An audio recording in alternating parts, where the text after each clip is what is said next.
watching the Olympics tonight, almost to the finals of the women's half pipe, and the smoke alarms start going off upstairs. So I go up there, classic burned motor smell. And I know what a burned motor smells like. Nothing. Everything is unplugged because my wife is like anal retentive about unplugging things. Nothing is plugged in. Nothing is hot. Nothing. I mean, I can see the smoke in the air. Search everything, search everything, search everything. Somewhere in the back of my mind, it begins to dawn on me, I can't hear the furnace. I can't hear the furnace. So I come down and check, and sure enough, the furnace is not operating. And when I spin the fan,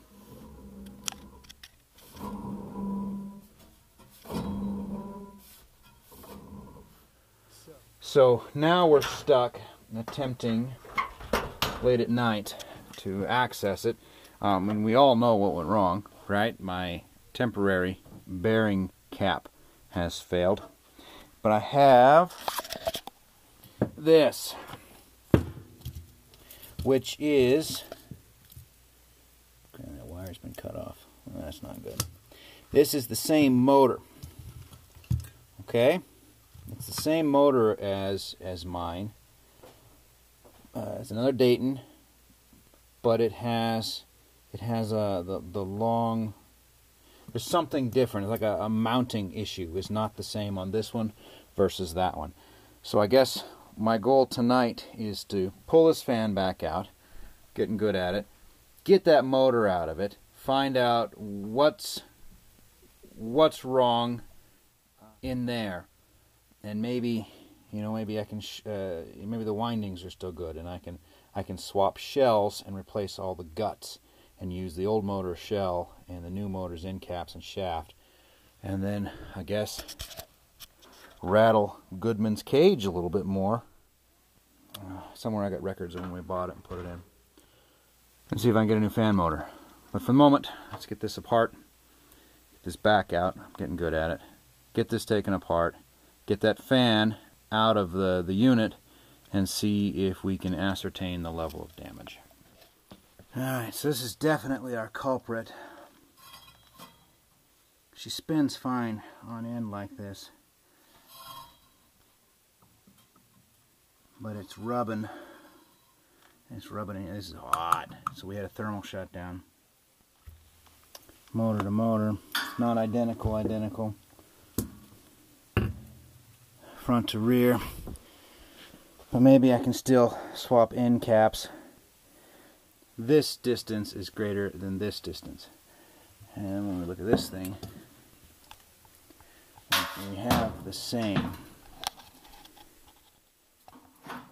But it's not exactly the same. These two are closer. But look at that right there and that right there. I think we might be looking at universal end plates. I mean, I might be grasping at straws too, but I think we might be looking at universal end plates, and it might be that I can pull this off, drill out that one and that one, and get her to fit. But we won't know until I get this thing out. So, yeah, that is definitely why we have and maintain our smoke detectors. And I'm so glad the house didn't burn down, because the redwood table would have been gone. The redwood table would go with it. Right there? Yeah, I admit I would actually would not necessarily care about redwood table first, but I am glad the house didn't burn down. Ooh, the heat coming out of this motor is impressive. I'd say that thermal switch didn't act fast enough.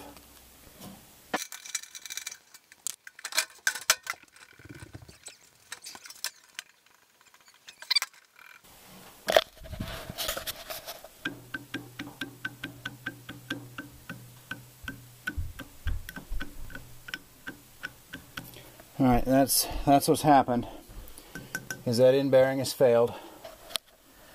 Like we all knew it would. It's certainly nobody's fault but my own for not getting off my butt and ordering the parts and pieces fast enough. But that end bearing cap has failed, so we need to get this shaft here, this end cap pulled off, and let's find out once and for all if I can swap in that bearing mount right there, or if we're going to be in a fair bit of trouble. You know, I look at where that fan rides on this shaft, and it rides to right there. Now this one's taller, but it's not that much taller. Alright, so the current plan to keep her up and running. I don't know if it's bad machining. It doesn't look wallowed out. To be honest, it looks like bad machining. But there is a low spot in the shaft right there. So when the bearing clips all the way down, it rocks side to side. My original thought was to do away with the spring in the end and just space her up some, make her ride on some new meat up there.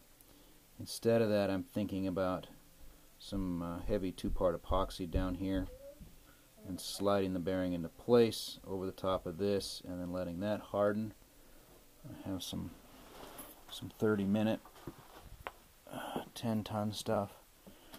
And then we've got this pocket here, which also rocks. This is clearly, it's badly machined. I mean, I just think they basically threw a reamer at it.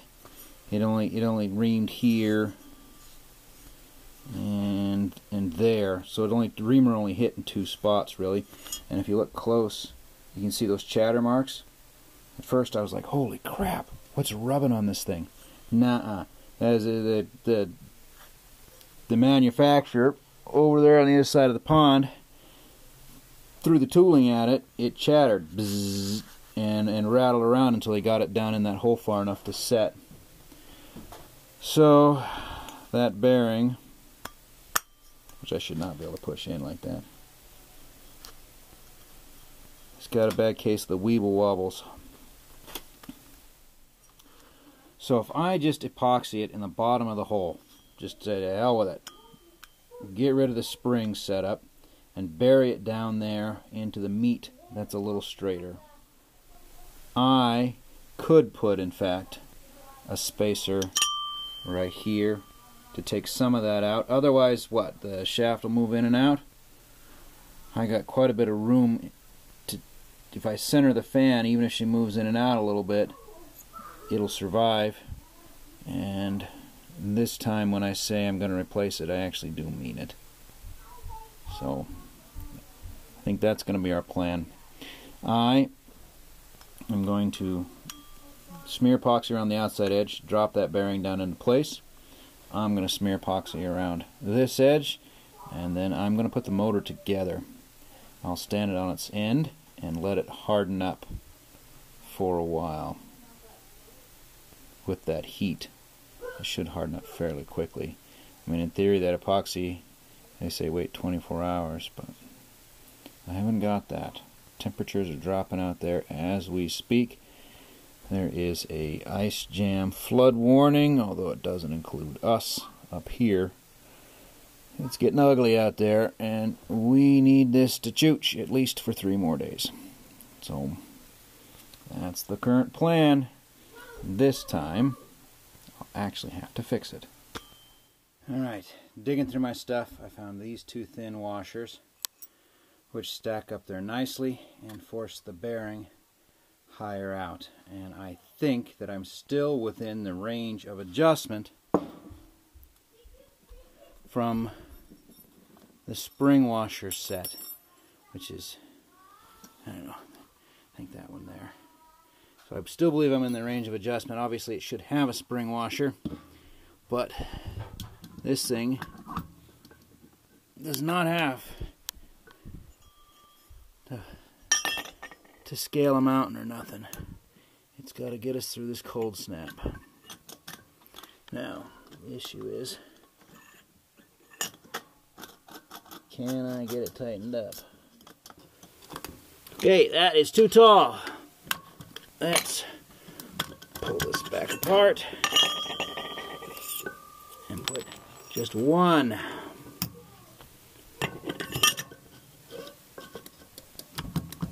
Boy, that sure looks like I should have been right the first time. I know you can't see this. I can set this somewhere. Hello, Dad. Hey, bud. How you doing?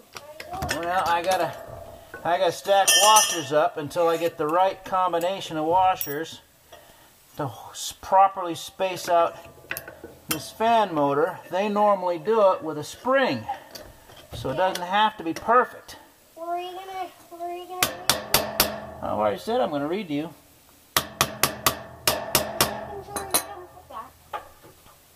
No, that is just too much. I said that combination is just too much. What about this combination? Okay, now that is going to work. So, what does that do? That spaces that bearing out onto some new meat so that, hey, there's that missing nut, so that I can just glue it all the way in. That's what I'm going to do. It's just going to be glued face down all the way in, and then I'm going to smear epoxy around that part of the shaft right there, and then I'm going to put the two of them together. And what that should give me, once it hardens, is a bearing that is properly seated. It'll have, I guess, a little more in play, in and out, but it should take out the weeble wobbles. And right now, sorry, you're crooked. Right now, the weeble wobbles is all I really care about. Get this thing back up there, because the temperature be dropping. Wow, it's getting cold outside. I'm going to use a Q-tip to mix in place. The only thing I can see going wrong with this, well, I mean, everything about this is wrong. The only truly big problem I could possibly see is if I accidentally glue the bearing shells together. They're full of grease, so the epoxy should not stick too hard to it. I'm just going to go ahead and assume that cotton fiber in there just serve as a reinforcing. Anyways, I don't think that the bearing shells, it's a shielded. It's a shielded bearing, and I don't believe this epoxy will glue the two of them together completely. But I don't want too much epoxy in there. But I gotta have enough that it can't get the weeble wobbles anymore. Yay, the weeble wobbles. Yep. Weeble wobbles are really good. Okay. Yeah. So I got epoxy on there. I'm going to drop this bearing in. I'm going to drop it in backwards of where it was set before. And I'm pushing her all the way to the bottom. That seems fine.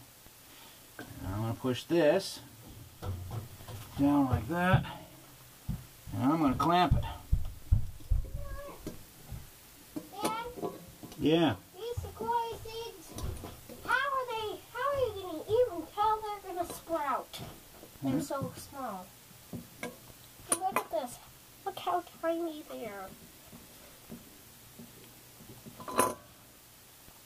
Yep. I need you to fold it back over and put them back away, would you please? Yep. There's clearly too much loading on that.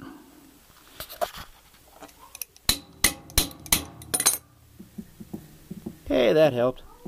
Maybe that rear bearing wasn't set. There is zero in and out play, and there should be a little.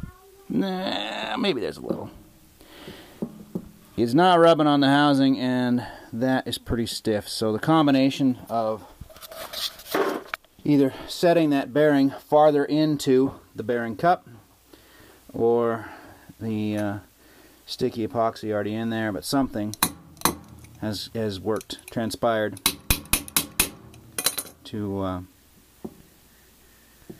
hold her firm. Gonna let that harden up. I believe we have a solution. Yeah, obviously I'm not going to trust it long term, and I'm going to get a new motor on the way. but we will hopefully stay warm here for this next cold snap. So, yeah. Oh, crap. And I need to go back and reattach the ground, which I didn't get attached. Okay. All back together again. Let's see how it works. We'll defeat the door switch.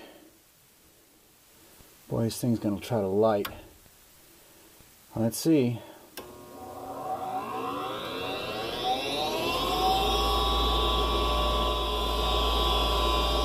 Alright, it should try to light here any second. Igniter is on. Flame should be next.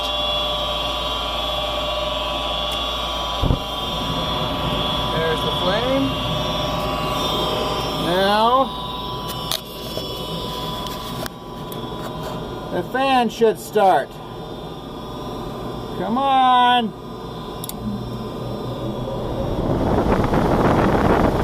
Perfect. All right. I don't want the burner set to get too hot.